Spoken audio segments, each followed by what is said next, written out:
When we look at churches, it normally tells us which saint the church is dedicated to from its name. We don't know which St. Hale's Church is dedicated to. It's a magnificent 12th century church located in a quaint rural area at the foot of the Cotswolds in England, and features incredible wall paintings depicting various saints, such as this lovely depiction of St. Catherine of Alexandria. The history of this church begins between the 1130s and the 1140s. England was in a state of civil war known as the Anarchy between King Stephen and Empress Matilda.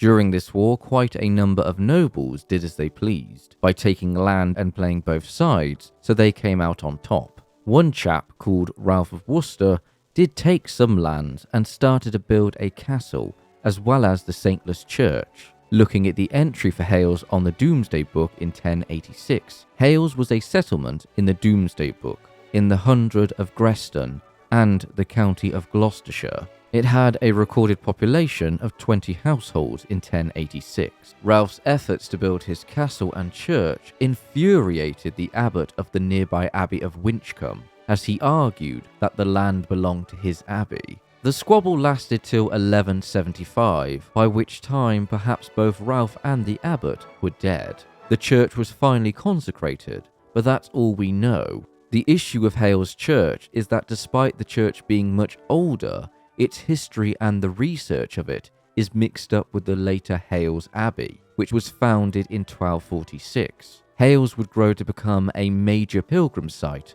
as one of its relics was a portion of Christ's blood. It also became a resting place for its founder, Richard, Earl of Cornwall, King Henry III's brother. As for Hales Church, it may have become a place of worship for mainly pilgrims. We can't say for certain what role the church played during the existence of the abbey, as there's nothing on any court rolls, and the present archaeological evidence is focused on the abbey, so more archaeological research is needed on the church. Although in a twist of fate, Hales Church survived remarkably well throughout the Reformation in England, unlike Hales Abbey, which is now a ruin. The end of the abbey was done in a political fashion, with the blood of Christ relic being condemned during a sermon, whereas the paintings in Hales Church were whitewashed and then later restored. Both sites are fantastic places to visit to see the history of English religious sites. You can see firsthand the destruction